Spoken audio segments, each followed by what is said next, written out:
সুপ্রিয় দর্শক, আসসালামু আলাইকুম। বর্তমান সরকার কিংবা আগামীতে নির্বাচনের মধ্য দিয়ে যে সরকার ক্ষমতায় বসবে তাদের কেউই আওয়ামী লীগকে রাজনীতি করতে দিল না। মানে আমি ধরলাম তর্কের খাতিরে। তারপরেও কি আওয়ামী লীগ নিঃশেষ হয়ে যাবে? আওয়ামী লীগের নেতাকর্মীরা কি দলে দলে অন্য দলে যোগ দিয়ে আওয়ামী লীগ দলটাকে একদম শেষ করে দিবে? এরকম কি? একেবারেই না। আমি আগেও বলেছি, এখনো বলছি, ভবিষ্যতে বলবো, আওয়ামী লীগের নেতাকর্মীরা না খেয়ে মরবে, অন্য দলে যোগ দেবে না। ভোট হয়তো তাদের দল অংশগ্রহণ না করলে নির্বাচনে যে কাউকে দিতে পারে, সেটাও পলিটিক্যাল মানে স্বার্থ হাসিলের জন্য, কিন্তু অন্য দলে যোগ দেবে না।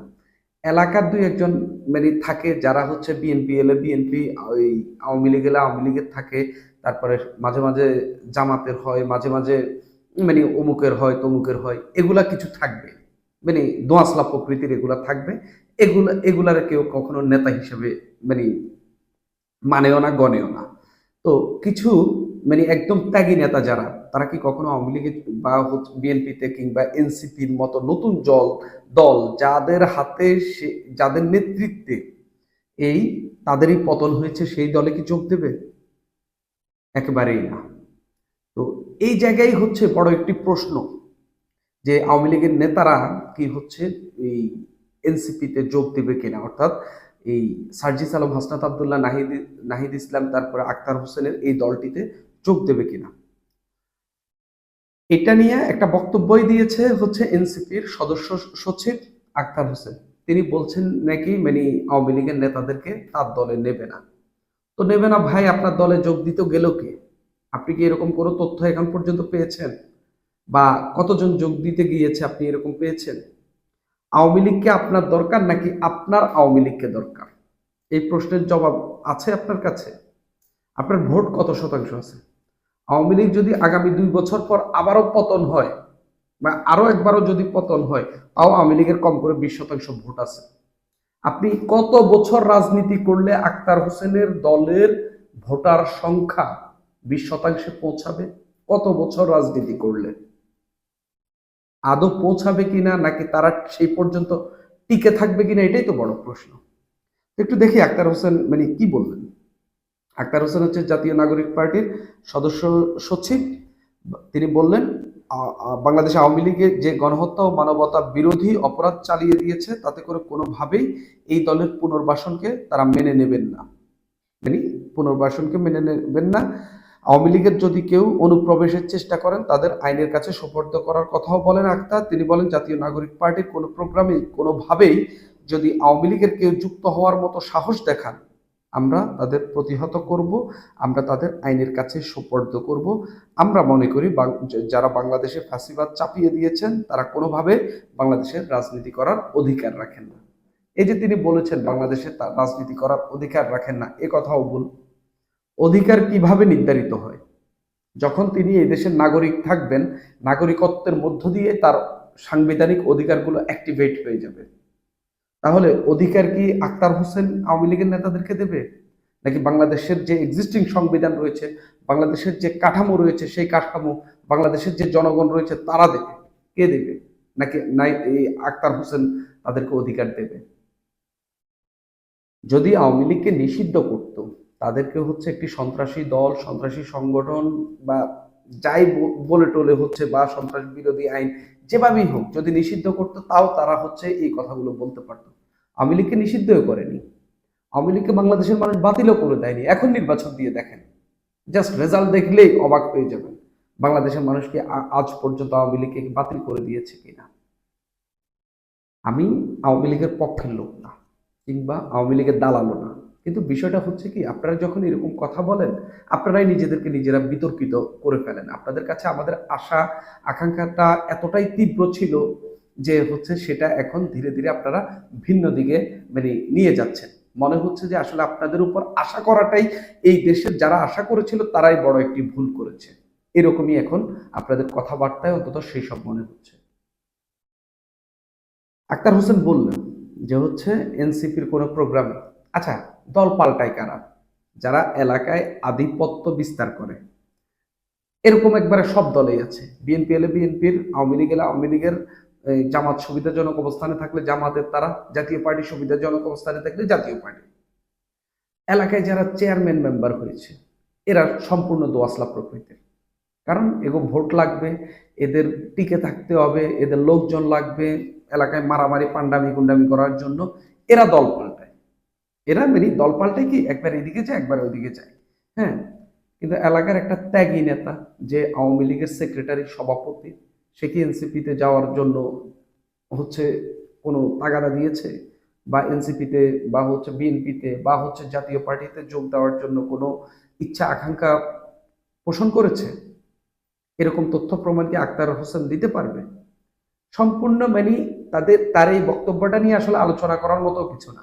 কিন্তু তার এই বক্তব্যটি মানে তাদের গত কিছুদিন ধরে যে বক্তব্য, এই বক্তব্যগুলো এত পরিমাণ মানে খুব বাজে বক্তব্য হচ্ছে, শুধুমাত্র আওয়ামী লীগ বিরোধিতা করে তারা এখানে নতুন রাজনীতি স্ট্যাবলিশ করতে চাচ্ছে। এই রাজনীতি দিয়ে আসলে তারা কতদূর এগোতে পারবে? তারা বলতেছে তারা নতুন রাজনৈতিক বন্দোবস্ত করবে, করেন, ফাইন, খুবই ভালো কথা। তারা কোনো বিভাজন চায় না। তা আপনি এই আওয়ামী লীগ, বিএনপি, এনসিপি, তারপরে জাতীয় পার্টি, জামাতে ইসলামী দিয়ে নতুন বিভাজন তৈরি করতেছেন কেন?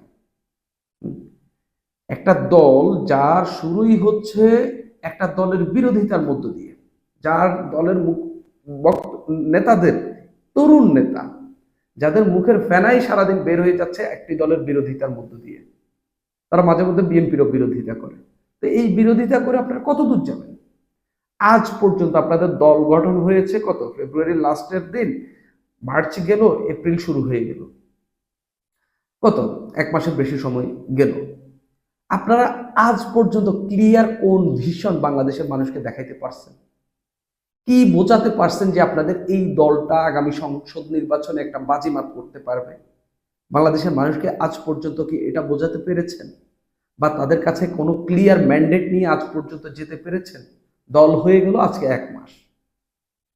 ঠিক এবি পার্টি 2 বছর আগে গঠিত হয়েছে, 2-3 বছর আগে একটা দল এবি পার্টি এসেছিল।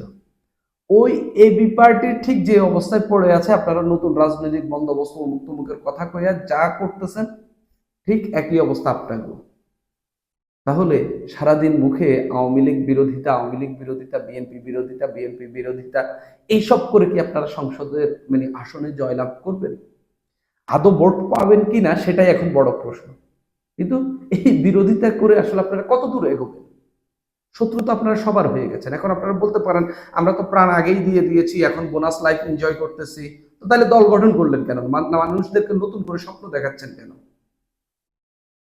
এইসব মানে ভাওতাবাজি, ভণ্ডামি, এর বাহিরে আর কোনো কিছুই না। মানে আপনারা মানে এইসব নিয়ে আসলে সত্যিকার অর্থে কথা বলতাম না। কিন্তু আপনি যখন নতুন রাজনৈতিক বন্দোবস্ত, আপনি যখন প্রথাগত বাংলাদেশের যে রাজনীতি এতদিন ধরে চলে আসতেছে, যেমন ধরেন আওয়ামী লীগ বিএনপির বিরুদ্ধে কথা বলে, আওয়ামী লীগ বিএনপিকে মারে, বিএনপি আওয়ামী লীগকে মারে, তারা তো এগুলোর অবসান চাচ্ছে। আপনি কেন ভাই ঘুম থেকে উঠে প্রতিদিন মাইক সামনে এলেই আপনি শুধু আওয়ামী লীগের বদনাম করা শুরু করেন? আওয়ামী লীগের বিচার তো ট্রাইব্যুনাল করতেছি, তাহলে আপনি মুখে বইলে আসলে আর কি করবেন? মানে এটাই যদি আপনাদের রাজনীতির অংশ হয়ে যায়, মানে আমার দুঃখের জায়গাটা হচ্ছে সারা জীবন শুধু আপনারা এগুলাই বলতে থাকবেন, এর বাইরে আসলে আর কোনো কিছু বলতে পারবেন না। এই যে বলেন না বড় বড় কথা, নতুন রাজনৈতিক বন্দোবস্ত, গণপরিষদ, নতুন সংবিধান, ওইটা সেটা, এগুলা স্রেফ বই থেকে পড়ে আসা কিছু মুখের কথা আপনারা বলে বাংলাদেশের মানুষের মুখের সামনে একটা মূলা ঝুলিয়ে রেখেছেন। এর বাহিরে আর কোনো কিছুই না। আপনার জন্মই হয়েছে একটা দলের বিরোধিতার মধ্য দিয়ে। আপনারা কথা বলার শুরুতেই একটা দলের বিরোধিতা দিয়ে কথা বলা শুরু করেন। আরে আপনারা যদি উচ্চারণ না করতেন এতদিনে তো বাংলাদেশে আওয়ামী লীগের নামও কেউ নেওয়ার মতো থাকতো না। তো আপনারা নেন কেন? আপনারা কেন আওয়ামী লীগকে টিকিয়ে রেখেছেন? আওয়ামী লীগকে আপনারা টিকিয়ে রেখেছেন ইচ্ছা করে। কারণ এইটার বিরোধিতা না করলে তো আপনাদের রাজনীতি কোথায়? আপনাদের তো কোনো ক্লিয়ার ম্যান্ডেট নেই। আপনারা আজকে এক মাসের বেশি সময় হয়ে গেল, জনগণকে তেমন কিছু দেখাইতে পারেননি। কোনো মানে মাঠের কর্মসূচি নেই, কোনো কিছু নেই। দল গঠন করেছেন কেন? শুধুমাত্র টাকা খাওয়ার জন্য, চাঁদা তোলার জন্য? এর বাহিরে আর কি? আর শুধু আওয়ামী লীগ বিরোধিতা, আওয়ামী লীগ বিরোধিতা। আওয়ামী লীগ নেতাদেরকে সেফগার্ড দিয়ে আপনারা টাকা খাননি। এনসিপির নেতারা, তারপর বৈষম্য বিরোধী ছাত্র আন্দোলনের, তারপরে জাতীয় নাগরিক কমিটির নেতাকর্মীরা টাকা খায়নি। এরকম বহু বহু মানে আলোচনা মার্কেটে রয়েছে, যে আপনারা কি কি করতেছেন, কি কি করেননি, এরকম বহু আলোচনা মার্কেটে রয়েছে। শুধুমাত্র এইসব বলে আর হচ্ছে মুখে বড় বড় কথা বলে রাজনীতি হয় না। ভোটের রাজনীতিটা আরো ভিন্ন।